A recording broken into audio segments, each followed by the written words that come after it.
It's going live now. Perfect.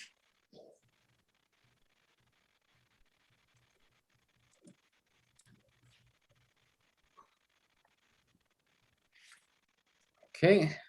So yes, let's wait one extra minute and then we can start doing the introduction. Okay.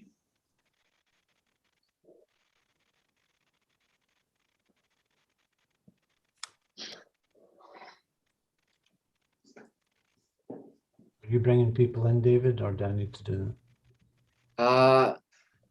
Well, I think you're the host right now, so I think that you are the one with the power. But after I give the introduction, if you make me the host, and I'll be just going around and making sure that everyone who I know can be a full participant. Yeah. Because we make this a webinar by default, basically meaning that lots of people can come in, but they don't have lots of access and lots of rights when they join in. They can obviously follow the conversation, but they want to ask questions or interfere, then they need to be allowed to do so. So.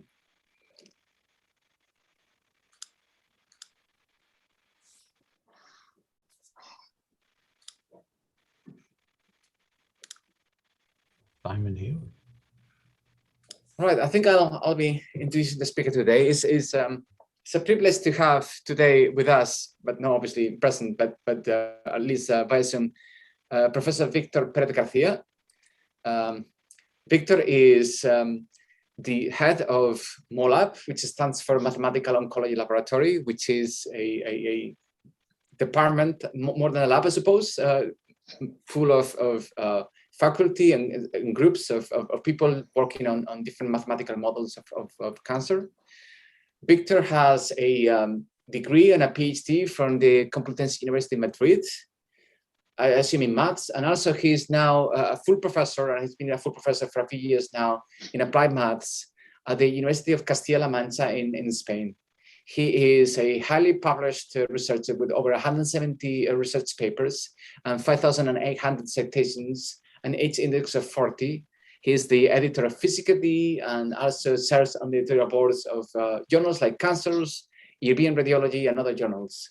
He is involved in a number of research networks in Europe, and he has been doing great research in mathematical oncology for a long time. So it's with great expectations that we are looking forward to his presentation today. Victor, please. So thank you, David, for the introduction, and thank you to your group for the invitation to speak here. It's a great opportunity to strengthen and to create links between our groups, because in fact I'm going to talk about evolutionary dynamics in cancer, and you are the real experts on that. So any questions or suggestions or comments would be more than welcome. So as he said, I work in MOLAB, it's the Mathematical Oncology Laboratory. We work at Ciudad Real. You have never probably heard about it. It's a small city in the middle of Spain, in fact, in the earth, the land of Don Quixote. And we work on many different problems in oncology, but today I'm gonna focus on evolutionary dynamics and molecular imaging. Why? Because as you know, evolutionary dynamics is something that happens deep within the tissues at the cellular scale. If we account for genomics, then at the subcellular scale, and arise after the competition of different genetic heterogeneous populations within cancers and so on. But this is something that happens at the microscopic scale. But we are going today to try to understand what insights can we get on evolutionary dynamics from the macroscopic scale. So what we can see using our machines, the PET machines, the MRI machines, the CT scans, and so on. So first, let me explain you what is scaling law. Scaling law is just a property, is a relation between a property of a complex biological system and the size of that system. It turns out that although biological systems are very complicated, sometimes because of emergent phenomena, some properties can be related in a simple way to size. And when these relationships are of algebraic type, we speak of scaling laws. So scaling law you can think of as a property of a biological system written as a function, as a power law of the value. And the exponent is called typically beta. So the most remarkable example probably of scaling law is related to our metabolism. So how much energy do we need per day as a function of our mass or volume, any measure of size? And the answer was given by Max Kleber in almost 1 century ago. And the answer was striking for that time, since the relationship between metabolism in animals and size goes with a 3/4 power law. And that was opposed on the basis of experimental data. He was not experimentalist, he was a theoretician, but he was collecting experimental data for different species, rats, hens, dogs, men, women, and so on. And he obtained this result, and this has been later confirmed by studies with several hundreds of species. So this is something that is true. So experiments strongly support the 3/4 power law. And there is a reason for that, but I will not discuss this reason today, because I want just to go fast through this initial part. So what this means is that there is an economy of scale. So if you are a cat, you need a fish per day. If you are a cat that is twice the size of the first one, then you don't need 2 fishes per day. You need a bit less. So maybe 1.5 fishes is enough. And this means that it's better being larger in terms of efficiency. And you know, it's better if you are not too big, because as you know, dinosaurs didn't have a good chance when the asteroid hit the Earth. But anyway, from the metabolic point of view, it's better being larger. It's more efficient. So second remarkable paper was published in 20 years ago in Nature. And it was this paper that probably many of you know by West, Brown, and Enquist, where they proved that there is a relationship between metabolism and growth. So the same exponent that appears in the metabolic scale law goes into the growth law. So they obtain that growth equation, and then the solution gives you a universal growth curve that gives you what is the size as a function of time for animals since the time of birth till adulthood. And this equation is remarkably accurate. So we have a good law describing how much energy do we need as a function of our masses for animals. And we have a good law that relates size and time, that gives you how large we grow with time. And the same exponent appears in both of them. And there is a reason for that. So Kleber's law in terms of energy requirements, universal growth law in time in terms of growth. So metabolism requirement, metabolic requirements, and growth in time. So the question is, what happens in cancer? First of all, is there a similar scaling law in cancer? And second, what is the exponent? So we addressed that problem, and this was published 1 year ago. Many, or at least some of you I know that know this work, so I will go fast. We used in this study positron emission tomography data. As maybe some of you know, this is a way of measuring tumor metabolic activity. And essentially, there on the right, you have the full body image, and then an axial slice, and then you identify the tumor, and then you segment the tumor. And once you have the tumor segmented, you can compute things, because this is a digital image, and you have the numbers in your computer. First of all, you can compute the size, the volume, so how many voxels with positive uptake of the radio tracers you have. So metabolic tumor volume, MTV, And then in each voxel, you have a level of metabolic uptake, and that's called SUP, standardized uptake value. And the maximum value of that function across the tumor is called the SUP max. Is the activity of the hottest point in the tumor in metabolic terms. And then you have also the SUP mean, is the mean value of the SUP across the tumor in 3 dimensions.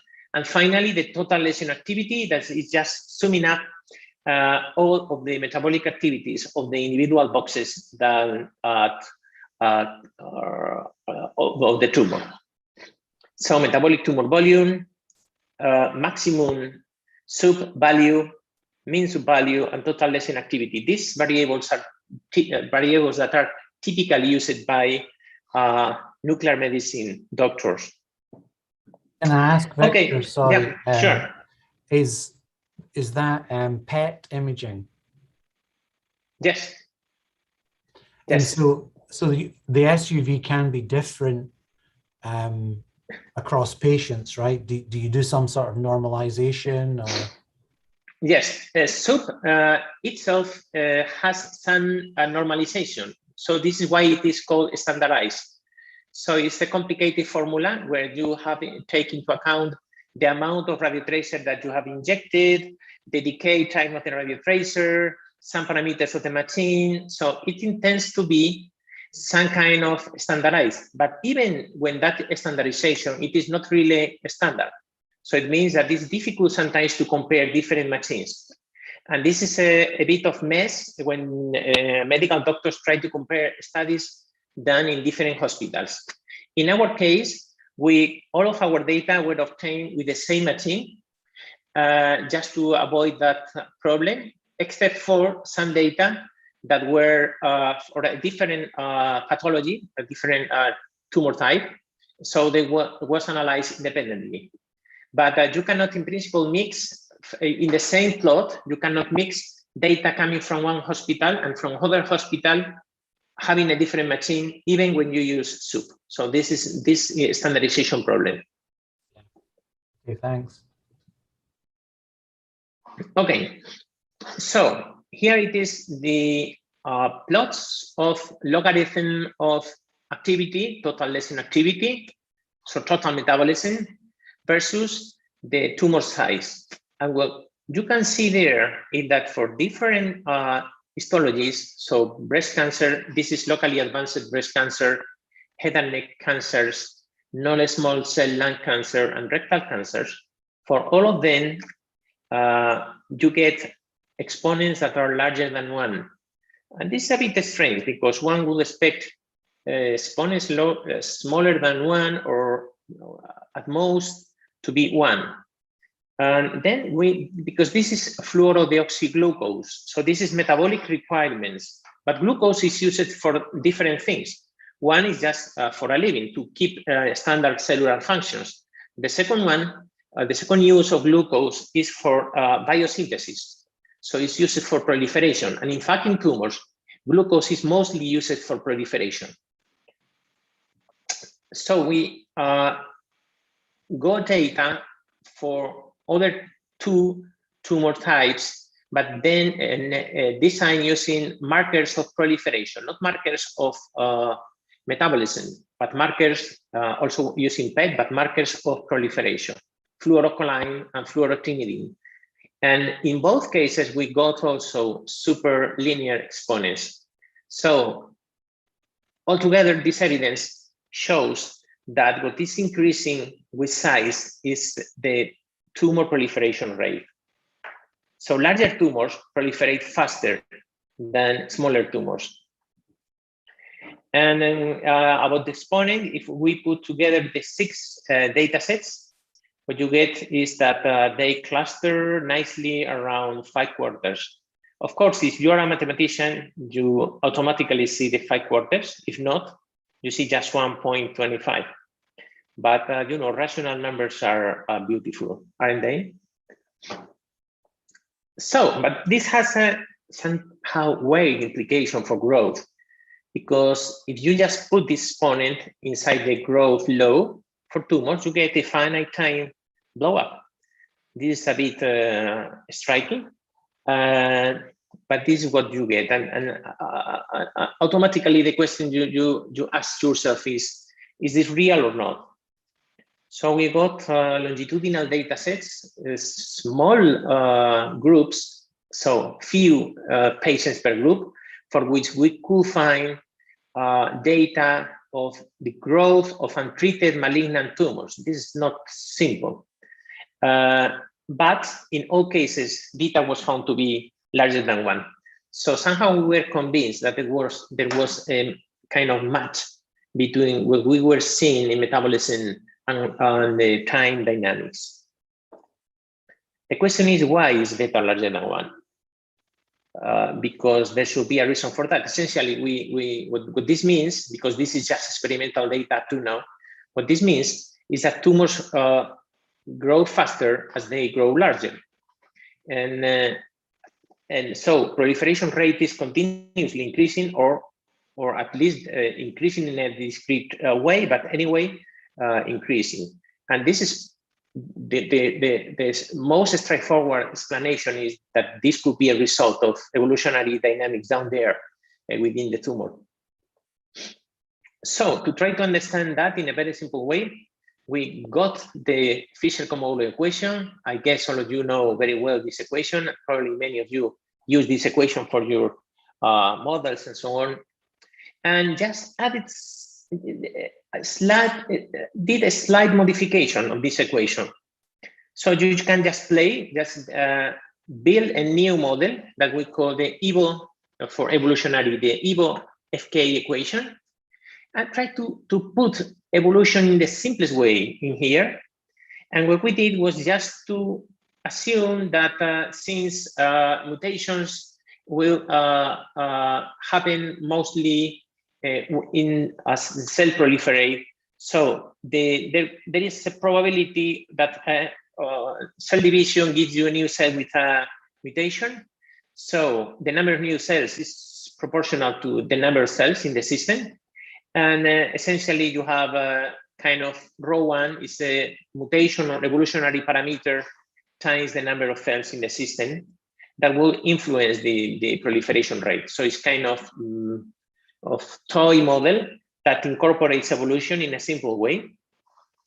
And if you solve this equation, that is very similar to Fischer-Commodore, you solve this equation in dimension 1, nothing happens. So the growth is polynomial.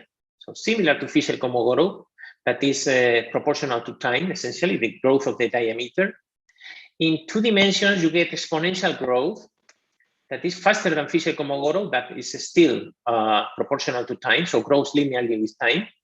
But if you solve this equation in 3 spatial dimensions, you get exponent that is 4/3, or seems like 4/3, something like that, because we did just numerics here. And then we get explosive dynamics. So it's interesting that this simple equation in 3-dimensional scenarios gives you explosive dynamics as we think that we can see in the real patients. Okay, but you know, this is kind of toy model. This could be just okay for mathematicians, but this is just too simple for people with biological or biomedical background, as you know, or computational biologists. This is just too simple. So we did something a bit more complicated, a discrete simulator where we have a lattice, a spatial lattice, and this is on lattice model. And you know, in each lattice side is essentially a voxel in our image. So it's typically 1 cubic millimeter in volume. And then within each voxel, we have different subpopulations that are competing for space, for nutrients, for resources. And then we add proliferation, mutation, migration, and death. So you know very well this type of models. You are experts in and have developed very successful models of this type. And we include the mutation 3. In this case, this one is corresponding to glioblastoma. It's one of the tumors that we know best, for which we have many data. And so the mutations from the wild type glioma cells, you have either P53 or retinoblastoma or RTK mutations. So this is just pathways that can be altered. and then you can have combinations of different mutations or all the mutations together, and then you put initial population of wild-type cells, and then you just run simulation and see what happens. And you get things, and we use for the mutation probabilities, we use the information from our own data sets. We have hundreds of patients, of glioblastoma patients with the mutations well characterized and so on. So we use real data to parameterize this model. And then what we see is what you would expect, is just you start with wild type, and then more aggressive populations with different mutations appear, and finally you have an heterogeneous tumor with different populations, and this somehow recapitulates spatiotemporal heterogeneity within the tumor. And what we observe is that evolution. Yeah. Can I ask a question about that? Yeah, sure. If you just go back a slide, I think this is a really cool model. And we've been thinking about similar sorts of things, but not with such detail, such sophisticated sort of signaling detail. I guess my obvious question here is, I think the model's lovely and the way you've implemented it's really cool, but how do you know the tumor has those compartments the way that you've sort of defined them? This is obviously a hypothesis, I assume. Yeah, we do kind of a Bayesian approach.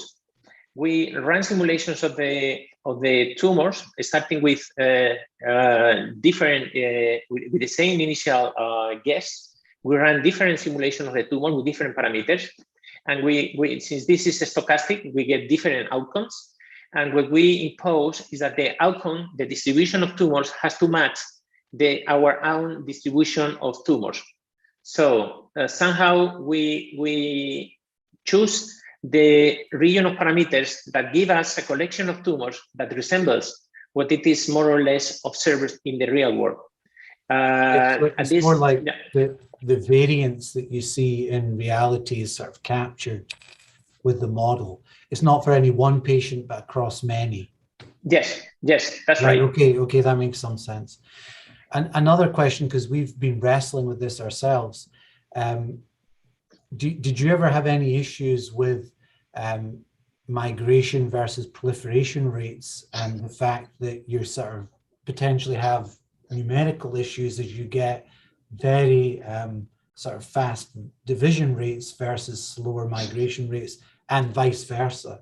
Right now in GBM, we kind of know it's a highly migratory tumor, so maybe you never had that issue, but potentially they can be very proliferative too. Yeah, we try to connect the properties of each genotype with the alterations, with the molecular alterations, with the mutations. So if we try to identify what is the pathway that is altered and what is the feature that in principle should change. And we have some limits. So we don't allow for proliferation to be too large or or mobility to be, because we also have the volumes. We have the size distribution of our own data set. So we have 1,000 GBNs. And so we have a good idea of what are the typical sizes of GBN on diagnosis. So we try that our computational tumors somehow match again the available evidence. But it's a difficult problem. You are never sure that the parameters are the right ones, as you know. Yeah, it's a difficult thing. I guess the thing is, what we've realized is that in trying to match to imaging in certain cancers, in particular, I'm talking about lung cancer, we've been looking at the division rates seem far higher than the migration speeds. And that causes shocks numerically, as I'm sure you can imagine, right? Okay. And so trying to deal with this sort of discrete versus sort of continuum scale, we're wrestling with some of those issues. We found a way to deal with it. I just wondered if you'd had that, but maybe you never had to deal with it because GBMs are fast migrators. Yeah, we have never observed shocks. in our numeric. Maybe it depends on some, details of the discrete model, or it's definitely an issue that's been observed in the sort of classic sort of Fischer model, right? So this has been a known issue. So okay. Anyway, please proceed. Thanks. Oh, thank you. So then you have mutations, you have heterogeneity down there, you get super linear, larger than one exponents. If there is no evolution, so you have just one genotype, even when there is growth, it could be fast growth, but at the end of the day, you get beta to be smaller than one. So it seems that evolutionary dynamics provides a ground, the necessary ground for having. Victor, can I just interrupt? This is Joel Brown, enjoying this thoroughly. I will add that Jim Brown was on my PhD committee. Yeah, really. And so I've enjoyed watching these metabolic scaling models through time. How do you separate the fact that you kind of baked in this result into your evolutionary model? You could have just as much, let's say the exponent had been less than 1. You could have similarly just simply built an evolutionary model in which they become more frugal in the cells because they live in the desert, in the interior of the tumor. So to a certain extent, I guess this is cool. I like the idea, but you baked it into the model. You couldn't have gotten, of course you got a good fit. Yeah, you're right. So the exponent depends on the model. For the simple model, for this model, we just run the simulation and then compute the activity, so the total number of cell divisions, and obtain kind of empirically data from the data. But you are right that if you put something different in the model, so put more biology, this could change. Yeah. Anyway, thank you. So it's nice that because we like always to get something that we can sell to the medical doctors. Somehow, not only because of commercial interest, but also because this is what motivates us. So we are applied mathematicians, but we like to address problems that and the questions that are of their interest. So it is very interesting that you can use this metabolic exponent to define, to identify tumors that are somehow hypermetabolic, so they have more metabolism that they should have, and those that are hypometabolic, according to the scaling law. And that allows to classify tumors in hypermetabolic and hypometabolic subsets. And we found that hypermetabolic tumors were substantially worse than hypometabolic ones. In fact, for some data sets, for instance, for head and neck cancer, it was amazing that hypometabolic tumors had no risk of killing the patient. So this very simple thing, based only on the relationship between the total lesion activity and the metabolic tumor volume, that is something that medical nuclear medicine doctors typically use in their studies. So can classify, has the power to classify patients in groups with substantially different survival. Okay, so after that, we also checked for the metabolic activity as a function of the mean activity across the tumor. And we found that this relationship is larger than 1. In other words, if you plot the maximum activity that you find across the tumor versus the metabolic tumor volume, there is a relationship between both quantities with exponent, in this case, 1/4. And this means that the maximum activity, the hot spot, becomes hotter as tumors grow. And this is, again, a very interesting observation. So the maximum activity that you can see in the tumor is larger and larger and larger and larger as tumors become larger. That is another indication of evolutionary dynamics within the tumor. And this is, again, experiment. So for us, it was very surprising that we have evolutionary dynamics even in brain metastasis, because in brain metastasis, typical time scales are short. There you have the growth of 5 brain metastases with no treatment, and essentially you see that in the course of a few weeks, you get substantial growth dynamics.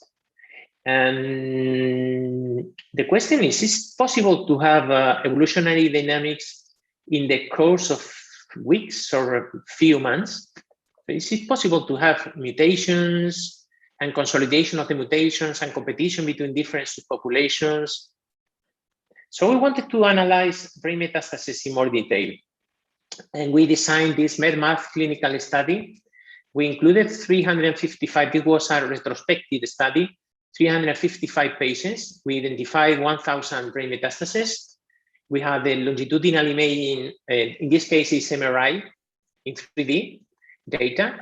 And most of them were non-small cell lung cancer and a substantial fraction breast cancer. And we looked for patients for which we had, either untreated tumors with at least 3 imaging studies without treatment, or is the situation. So 3 data points before treatment, at least 3, because with 2 points you can fit any model. So there is no joy in using just 2 points. And 2 points is difficult, but you can do anything, almost anything with just compute the growth rate. You need at least 3 points. And we also wanted to analyze what happens when tumor regrow after treatment, because if you treat and you wait for 4 or 5 months, the effect of treatment is gone, and then you just see what is happening when there is regrowth. The question is regrowth after treatment equivalent to growth before treatment? So if you get the original model, the West, Brown, and Enquist model, you have 3 parameters, 4 parameters in there is the alpha, the exponent, the initial volume, and the loss Turner. But if we have 3 points, and 3 points is a lot, believe me, is a huge amount of information. And but with 3 points, you cannot fit 4 parameters. So you have to do something. So if we are going to think of growing tumors, so the first term is gonna dominate over the second one. So we just kill the second one, and that's it. We have 3 points and 3 parameters. And then we focus on looking for these parameters. And this is the result of individual fits. We found only 8 patients for which we have 3 time points before any treatment, and the value of beta was 1.48. And we have many more patients for which we have some kind of treatment. So this is post-treatment regrowth, relapse. We have 16 with relapse after chemotherapy, 34 with relapse after chemotherapy or radiation surgery, radiosurgery, and we have 23 relapsing after only radiosurgery. So we have kind of 70-something relapsing tumors and 8 untreated, just growing tumors, brain metastasis.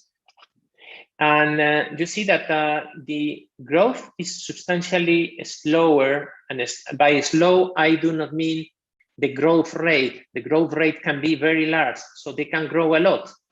At least the exponent, what matters here, is how fast the growth rate increases. And you see that growth rates increase substantially in the case of untreated tumors, but they don't increase that much in the case of previously treated tumors. This is for individual fits. So here we get every patient. We have 3 points, we have 3 parameters, and we obtain the 3 parameters. So this is more sensitive to small variations in the data. So we did some kind of whole set fitting. So we look for the best exponent for the whole data set of untreated tumors, or the whole data set of tumors treated with chemotherapy and so on. And again, for untreated tumors, we get 1.50. for chemotherapy and radiosurgery treated brain metastasis, we get beta substantially smaller than 1. So this is very interesting because of 2 reasons. First of all, is because the free dynamics of brain metastasis exponent is really very close to 1.5, as you can see there. So 1.5 is 3/2. This is not 5/4. So why? And second interesting thing is that we can somehow see the effect of treatments here, because the evolutionary exponent, let's call now beta evolutionary exponent, is substantially larger before treatment than after treatment. And this is probably because of the reduced evolutionary capabilities or reduced heterogeneity after treatment. So we get values in the range of 0.5 to 0.7. And this is very interesting because maybe we can use this parameter as we will see later. So this is just the same thing, but with one of our discrete models. So we just have heterogeneous tumor. If you have an heterogeneous tumor, you get exponent around 1.5 with competition of different subpopulations. And if you have you treat a tumor and you kill one of the populations or substantially reduce one of them, then evolutionary exponents become substantially smaller. So this is just testing with a computer what we have already seen with the data. Since that somehow this is compatible with our interpretation. So what is very interesting is that you have 3 data points without any kind of treatment.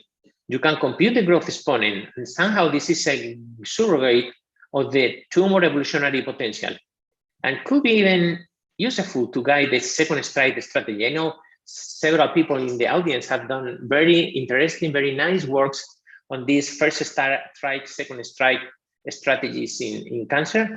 And maybe these evolutionary exponents, you have a way of following or computing the evolutionary exponent as a function of time, could help in knowing whether the tumor is evolutionary.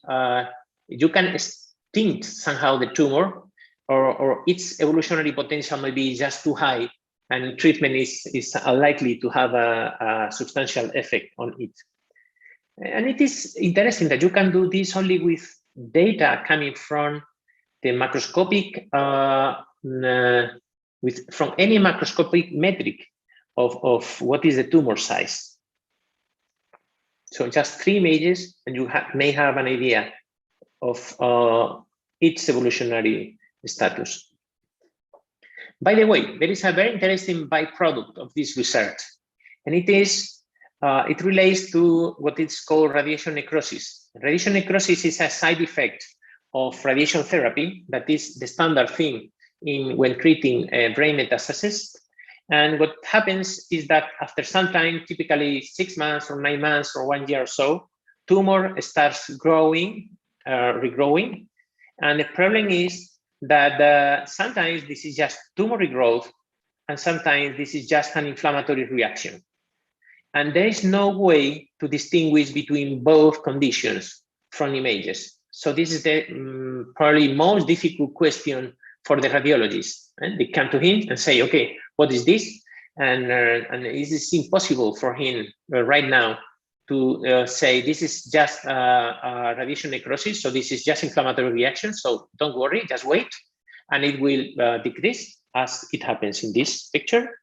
Yeah, this is the images down there are just radiation necrosis. So it starts decreasing and it disappears eventually. And in the upper panel, what you have is just regrowth. So after some time, it continues growing, and you have to do something. The problem is that when you see that the tumor is growing, or whatever is there is growing, the difficult question is what to do. Shall I go for treatment? That typically will be open brain surgery, or shall I wait? If I wait, tumor may become just too large, and if I treat, it could be just unnecessary. And when you extract the surgical specimen, you just see that it was necrosis. So this is a really difficult question in practice. And it turns out that the radiation necrosis growth exponents are substantially larger than those of relapses. So they can, it's possible they are statistically different from relapses. So in fact, they are much larger. And then you need the 3 points. This is nice. You need the growth exponents. It is not enough with the growth rate. You just get the growth rate. You cannot discriminate radiation necrosis from relapses. So this can be useful for in the clinics to discriminate both things. And we also play with our models to understand why this growth exponent, this huge growth exponent of 2.5. And the reason is that it is an inflammatory reaction. And so there is kind of nonlinear interaction between the dead cells that call in for the immune system. As you know, radiotherapy is pro-inflammatory. So the necrosis induced by radiotherapy is pro-inflammatory and cause in the immune system. And this is a self-stimulating reaction, and everything happens very fast. It's as with treatment with CAR T cells and other systems where there is this nonlinear interaction. You have very sharp and high peaks, but that eventually calm down again. Okay, and finally, we did also some experiment in a brain tropic mouse model. And interestingly, we observed also the evolutionary dynamics, so exponents larger than 1. This is not the standard mouse model, just putting the metastasis on the brain of the mouse. This kind of better model where you inject the cells in the ventricles of you inject lung cancer cells in the ventricle of the mouse, and then they spontaneously metastasize to the brain and to other places. And then we look for the colonies in the brain using these luminescence methods. And we get also this exponential, super exponential, or faster than exponential dynamics. Okay, so in summary from this brain metastasis study, first of all, we have this large data set. We got exponent at least 3/2 or so for untreated brain metastasis. This is a signature of evolutionary dynamics down there. This is different from the 5/4 exponents, and we don't know why. So why do brain metastases evolve so fast? We don't know. We got this data smaller than 1 for relapsing brain metastasis. So this could be useful as an evolutionary index, could be related to extinction probability of the tumor or evolutionary vulnerability or something like that. So this is something to explore. And for radiation necrosis, we got a huge exponent that is a good thing, is related to inflammation, and that allows to discriminate from relapses. So if we have to write in a table what I showed you up to now, is that for primary tumors, we get the metabolism has this 5/4 exponent. For metastatic tumors, for longitudinal growth, we have these 3/2. So if I had to bet, I would say that, okay, probably the longitudinal growth of primary tumors will also be 5/4, or metastatic tumors, metabolism will be 3/2. Why? Because maybe primary tumors are different from metastatic tumors. You know, metastatic tumors are more glycolytic. They have are more stem-like. They have more alterations. So maybe they just run faster, and that's it. So that would be my bet. But then we try to get more data. And then first, we found a very nice data set of lung cancer images. It's from a lung cancer screening study. So they have people, typically males, 50 years old, smokers, and they are just imaged as CT per year, every year for many years, just to see whether something pops out. And this is a huge data set. We were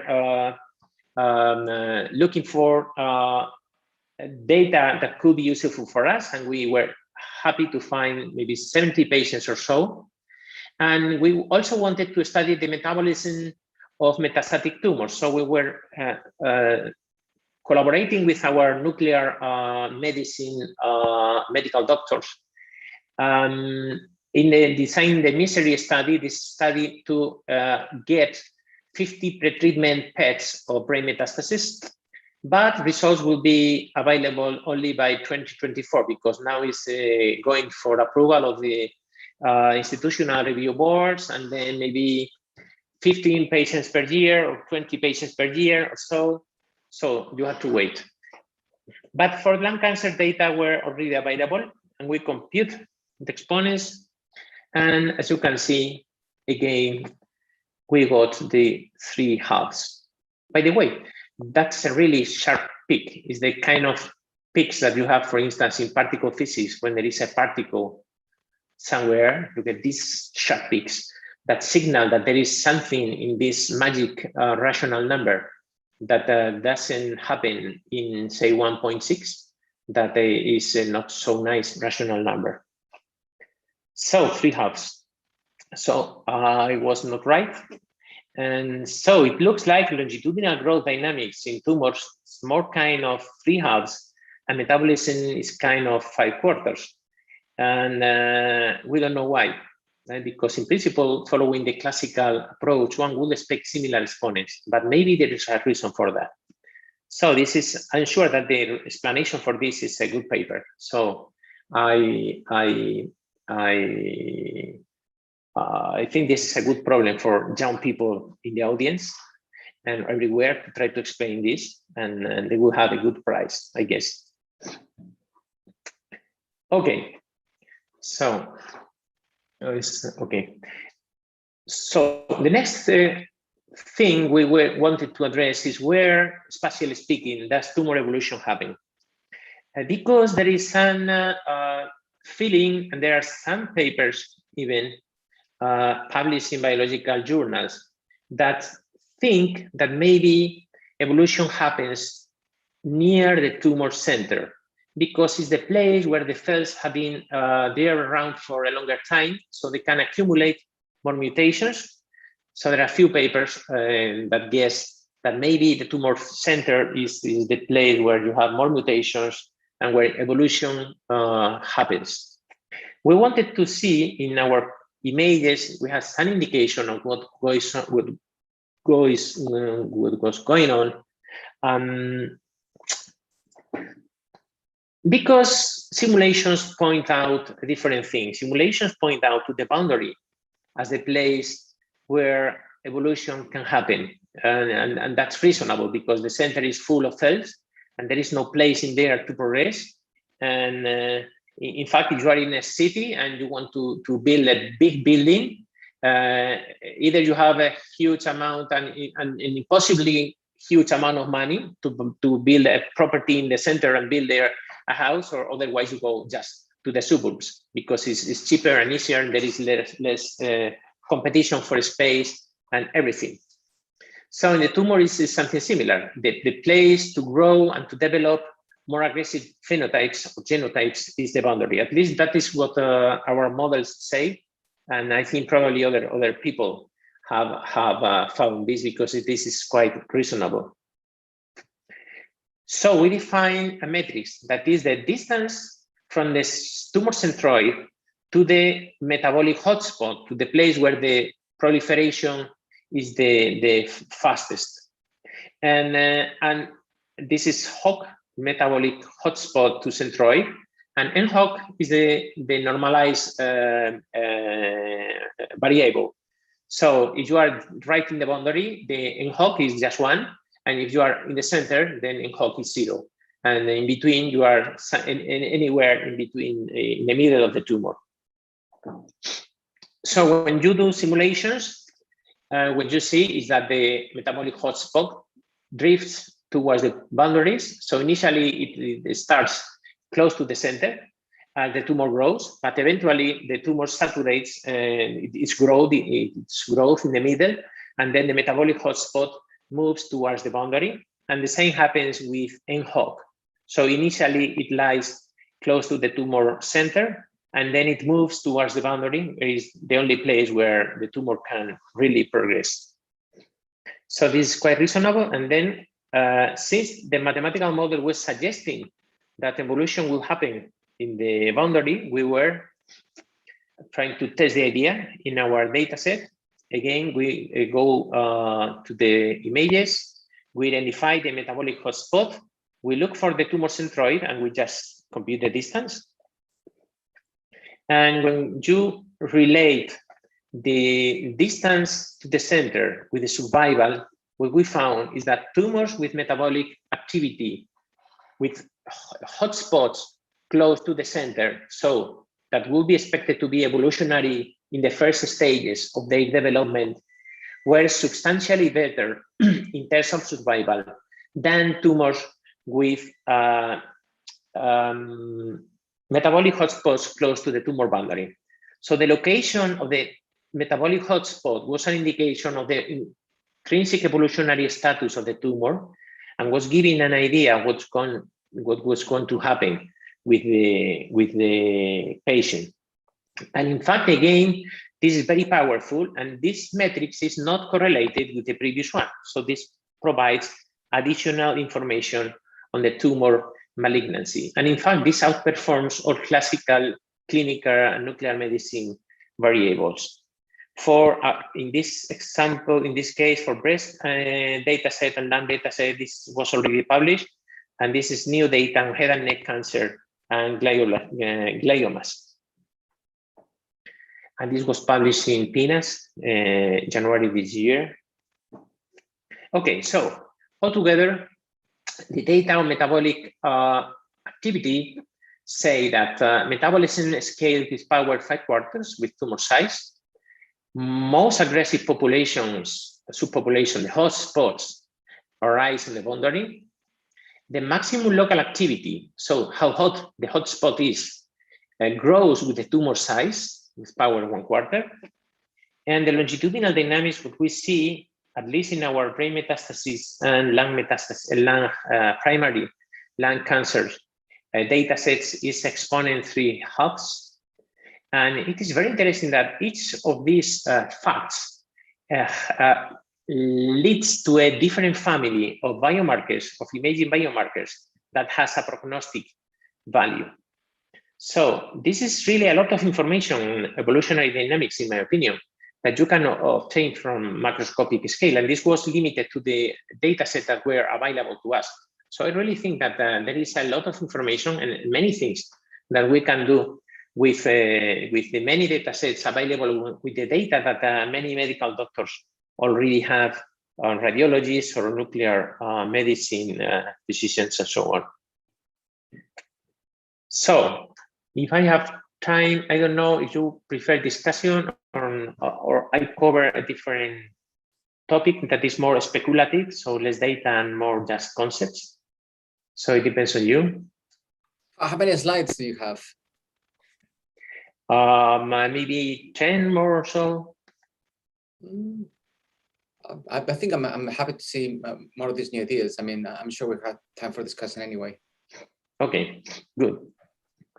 So the thing is that when one thinks of evolution, typically in biomedical sciences, mostly thinks on genetic variability, genetic heterogeneity, and things like that, and mutations and so on.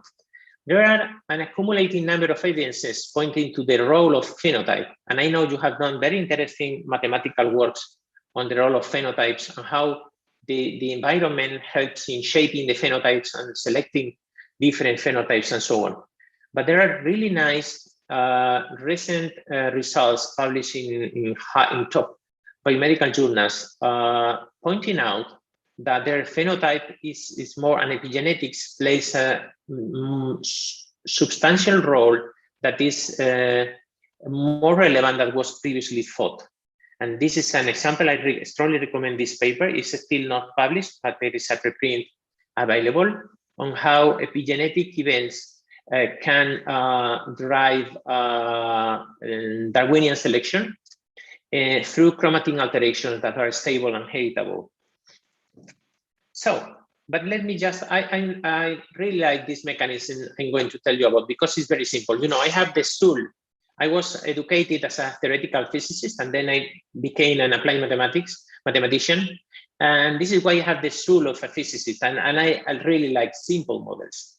And this is very simple thing. If you have just a clonal population, think of a clonal population. You have a clonal population, daughter cells have the same properties as the original mother cell, and then again and again and again. This is the theory. But in the real world, you know, biology is never like this. In biology, you have always variability. So you have a mother cell, even in a clonal population, you have daughter cells to be slightly stronger and weaker, respectively. And maybe the stronger one will be more successful in making copies. And if that trait is heritable, or at least part of this trait is heritable, so it means that the descendants of this strong cell will also be stronger or proliferate faster. So the question is, if you have a variability in the progeny of the cells, does that have any effect on evolution by itself, even in the absence of external evolutionary pressures? And so we just played a simple game. We start down there. We have a phenotype space that is just different boxes. I put 500 cells with phenotype row 0. Row 0 is proliferation. And there is some probability that these cells go either up or down. So they can either choose, they proliferate, and some of them could just go up and have faster proliferation, and some of them could just choose having a slower proliferation. This is a symmetric distribution. So if probability of going up or down is equal, in principle, you will expect no changes, but that's not true, because if you proliferate faster, you make more copies. And what happens in practice is that after different several generations, what you have in the phenotype space is a substantial growth of the average proliferation rate. So there you have the phenotype distributions. You start with the t equals 0 days, that green distribution in C, panel C, for instance. After some time, you get the blue one, and then the other one. And you see the distribution both increases its mean value and becomes broader and broader. And this happens also even when you have only partial inheritance. So there is some probability that you go back to the original state. It is very nice that you can do a very simple continuous limit for that discrete gain. And you can explicitly write the equation for the drift of the proliferation mean value. And you can even do that in the continuous model with saturation, so nonlinear model. But even when it is nonlinear, it is not difficult to find explicit solutions and to prove some properties. So essentially, in this system that is very simple, you just have a clonal population, and the only thing that you have is variability. You have clonal population, but you have variability, and then this gives you an acceleration of the growth rate with time. So you have a spontaneous drift toward fittest values due to phenotype selection, and also you have a broadening of the distribution due to phenotype distribution. By the way, this gives you hottest hotspots and a broader range of metabolic values. You think of the previous part of my talk.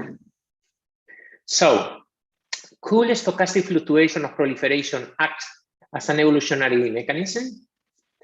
Okay, this may be just a theory, but it is very interesting that we tested this in vitro experiments, and we found that there is in fact, even in vitro cell lines, you can see that there is a drift of the proliferation rate. There is a continuous growth of the proliferation rate until the time in which you start having close to confluence, so interactions, cell-cell interactions, because once you have cell-cell interactions, the situation is different. So essentially, you don't grow because you can't. And the question is, can we stop that? Because this will be, if that mechanism is real, we would like to stop it because it will provide a sustained acceleration of proliferation without the influence of any other external evolutionary forces. So if you want to stop that, you have to block the generation of diversity. And we like to speak of volatility. Somehow is the ability that the cells themselves have to generate descendants that have slightly different properties. So this volatility is just changing without any reason, just because of stochastic variability. So you would like to block this cell diversity generation. And by the way, volatility is not the same thing as plasticity. Plasticity means that if you have a force that forces you to go somewhere else, you can go there.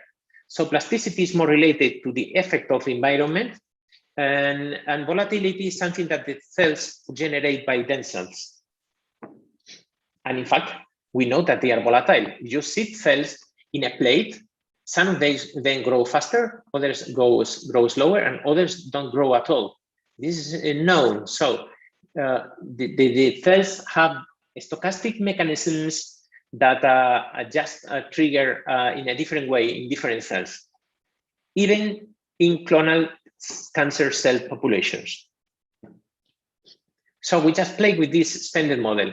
We have now two parameter space. We have phenotype. Phenotype means proliferation, and volatility means is the ability to change. So high volatility means that the cells with high volatility will change a lot their phenotypes, and cells with low volatility is that they don't change their phenotype at all. So two traits. Phenotype is proliferation rate. So you can choose going up or down depending on your volatility level. If your volatility level is high, you will like a lot changing your phenotype. If your volatility level is low, then you don't like changing your phenotype that much. And of course, you can change your volatility. So what happens if you simulate an initial population that has some kind of average volatility and a standard proliferation rate? What happens with time? So what is the evolutionary trajectory of this population? So it's kind of that. You see, it goes first to the right and up there. So it increases, goes to the fittest possible value. It's the fastest proliferating value allowed in this box. So again, so you see that first it goes to higher volatility. So first with higher volatility, find first what is the best place to live. So it goes this way. You see, because if you are just sitting in the same place, you never find a better place to live. And if you move a lot, then it is much likely that you find the right place. So if you are an explorer, you find the treasure. If you just stay at home, and then you don't find anything. And this is what happens. So first, they increase their volatility. Those who are more volatile find first the target, so the high proliferation part. And then, oh, sorry, this is this. So they find first the target, so the high proliferation rate part, and then they don't like to have a higher volatility, because if you have high volatility, you go out of the good place. So if you have an organized society, explorers are the outliers. So there is no place for them. So at the end, what you select is cells with low volatility and high division rate. This is the optimum. What happens is you have a treatment, for instance, chemotherapy, cytotoxic chemotherapy that kills more proliferating cells. So first you have the same, you explore things, and you go up in volatility, and you go there, high proliferation rate, and then chemotherapy comes and kills those cells, as you will see. And then another cycle, another cycle, another cycle, another cycle, another cycle, another cycle of chemo, and another one, And then you see that the only remaining cells are those that have low division rate because they don't die because of the chemotherapy. And then you see that relapse goes through high volatile cells. So they are the ones who can explore the phenotype space and find the best place again to live. And then they slowly move towards the really good place to live. That is, don't move that much in phenotype and just stay proliferating at the maximum rate. But as you see, volatility is the way that they use to explore the phenotype space and to go up towards that corner. They go first to the rightmost corner and then to the leftmost one. So it may be interesting to identify the epigenetic or genetic sources of intrinsic variability within population, to use it as in combination treatments, because as you know, the problem with many treatments is always the outliers. If you go a therapy that tries to kill cells because of their proliferation rate, then those that proliferate, that do not proliferate at all, the persisters, are the ones that are able to survive after treatment. So it could be interesting. And we are looking we are working on data sets of single cell data to study what the outliers, so things that proliferate a lot and things that don't proliferate at all, what do they have in common that is not shared by the standard, say, average proliferation cells? Because this can give hints on what are the reasons for some cells to go very far from the standards. But this is kind of just theoretical thing and work in progress. So just maybe crazy ideas that don't take us nowhere, but that are fun and we can do a lot of math with them. And so also stressing the role of phenotype versus only genotype or genocentric approach in evolutionary dynamics. So I would like to finalize, I would like to acknowledge all people collaborating in this activity, the medical doctors that help in the brain metastasis project, also the nuclear medicine doctors that help with the metabolic imaging, and some mathematicians that are collaborating in some of these projects, and everyone at MOLAB. So it's a great group of people, very good people and friends over there. And of course, the funders of our research. And thank you very much for your attention. I will be happy to answer any question that you would like to pose. Oh, thank you very much. That was quite a tour de force. And I think we've seen quite a lot of very different things, very clinical driven models, very hypothesis driven models. It's been great. I have one quick question before I start asking other people, but when you talk about volatility, is that related to evolvability? To? Evolvability, the ability of populations to evolve. Well, I don't know the concept of evolvability. So variability, so volatility is kind of the ability that cells have to change spontaneously their phenotypes, because they do so. And I don't know if evolvability will be closer to plasticity. That is more related to the capacity that cells have to adapt and to change their phenotype and their behavior in the response to external pressures. It's probably related to a number of things, and I would not volunteer to give my definition just because I know Joel is in the audience and he knows all these definitions so much better than I. That anything I could say, it would be just some sort of deviation from the real definition. But yeah, I think that this is related to a number of things, and I think evolutionists have been working on not on cancer necessarily, but on some of these ideas, and it might be important to use the same vocabulary just to make sure that we're on the same page. But I think it's an interesting concept, and I think it's a great sort of proof of concept that you have proved here. I think that Sandy wants to ask questions. Sandy?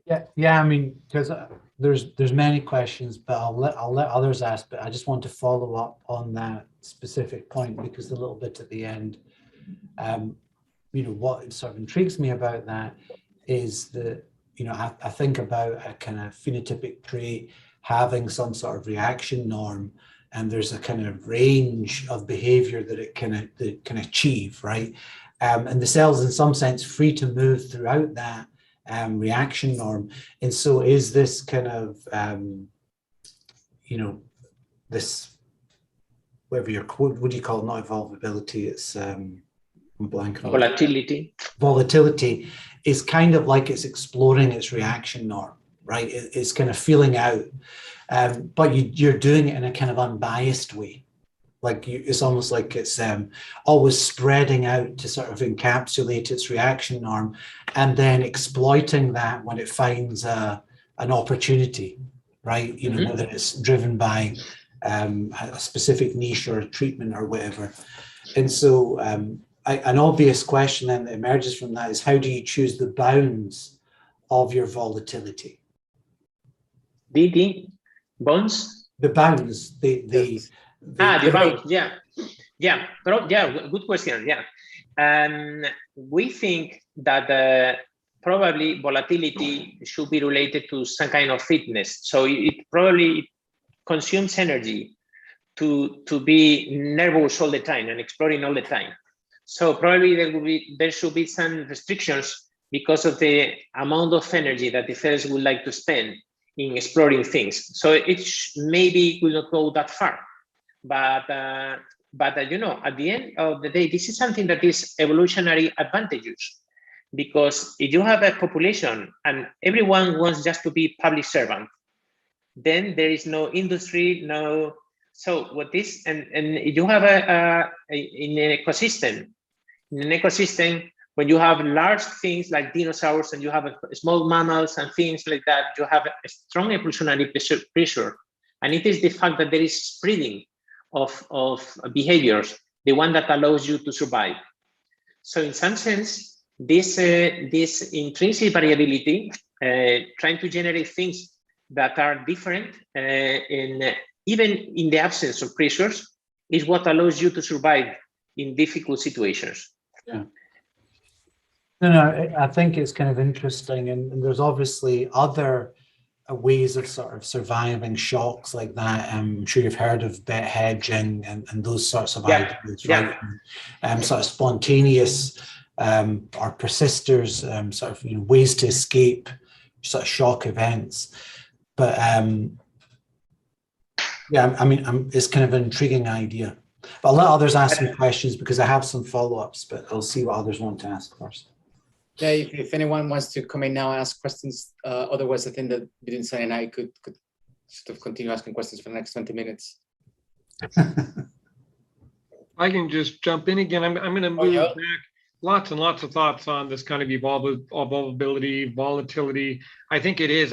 So Victor, I would invite you. There is a literature that has already and is kind of well known to have addressed the issue that if you're near your adaptation or your adaptive peak, like you were in your model of maximum proliferation rate, then at that point mutations can only be bad, and so therefore you don't want to have them. And then if you're on the slope of an adaptive landscape and you've got a lot of you have positive selection or directional selection, then having a higher mutation rate is a good thing.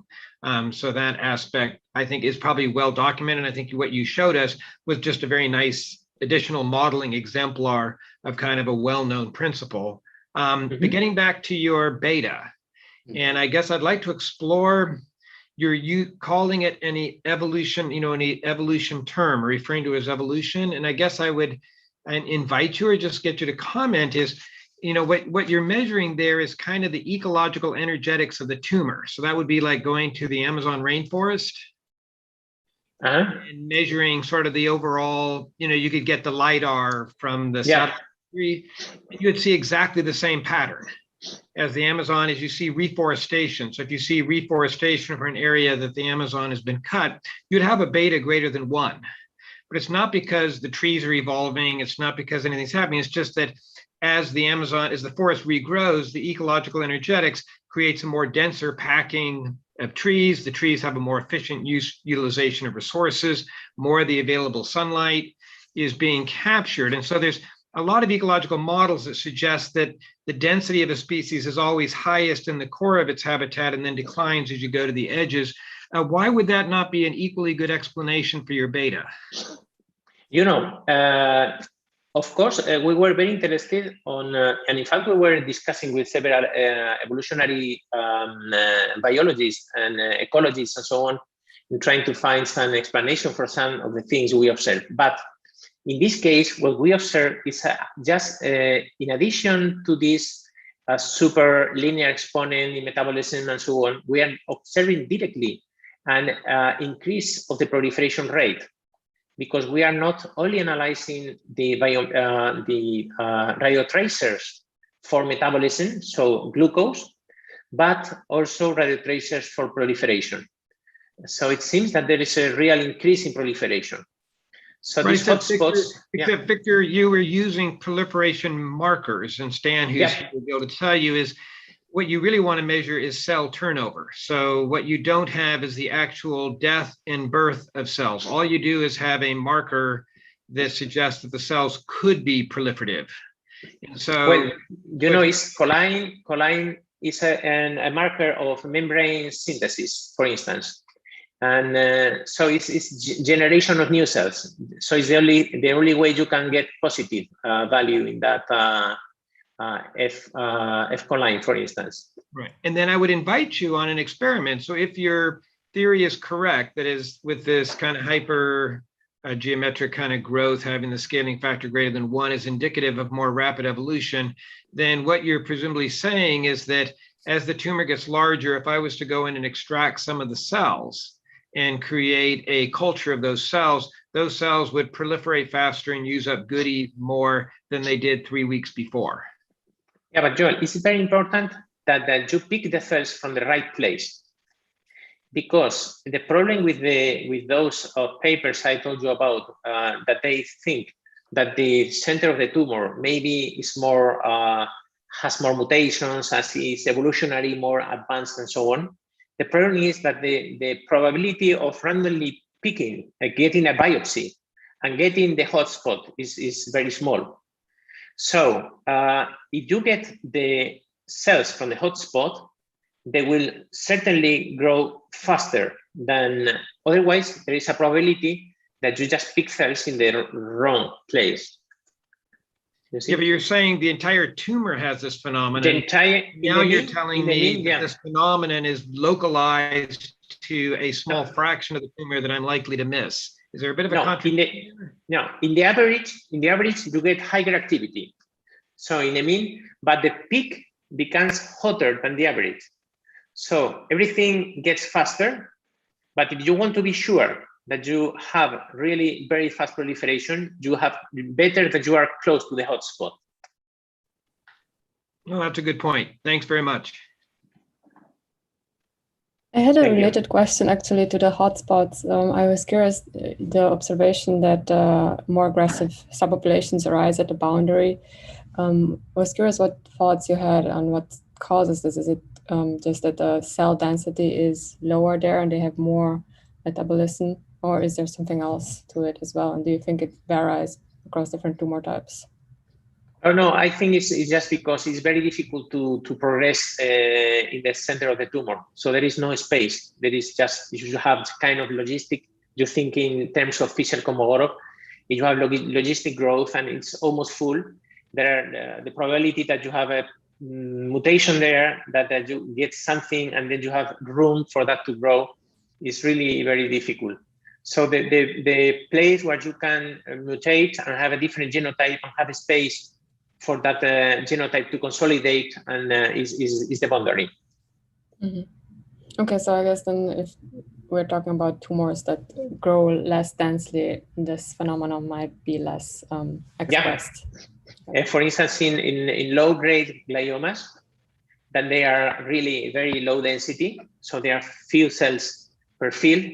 And there, typically, you get the transformation into a more malignant tumor that happens close to the tumor center. But it is because there is a lot of room there. But in other tumors that are more compact, it probably is not possible. Yeah. Excellent. Thank you. Thank you. Cool. I have a related question that's a follow-up to that, because I'm sure you're aware, or maybe you're not, of work that Mark Robertson Tessie did in my lab, where we looked at the sort of invading front of acid sort of mediated invasion. And so, you know, given that you're looking at imaging that's basically highlighting glycolytic phenotypes, right? That's what the imaging shows. Effectively, you're sort of saying if that acid-driven populations in the interior or at the invading edge, you've got very different dynamics. And that actually is very consistent with what we saw in those agent-based models that are more at the tissue scale rather than the imaging scale. So a kind of follow-up question is, could it be that it's more driven by pH changes in some sense that are occurring, and it matters where that is? Like, is it the edge or is it the core? And have you considered looking into that? Yeah, in this model that I showed you before, there is no effect of the microenvironment. So there is no acidity, no oxygen limitation, there is no vasculature, nothing like that. The only limitation in growth is because of competition for space. But that's a very interesting question. In other models of, for instance, of brain tumors, we are considering the effect of the microenvironment, and they call it acidity or lack of oxygen or whatever. It is the inner part of the tumor is a difficult place to live, and the edges, and typically you will find different phenotypes for invasive tumors. For instance, in glioblastoma, you find different phenotypes in the core than in the outer edges. This is and this is something that we didn't take into account in this model. Yeah. I guess the one thing I'm sort of emphasizing there is that the phenotypes that they emerge from the core, the kind of crucible of hell that is the core, to the edge, and when they make it to the edge, that's bad news, because now you've got really rapid invasion.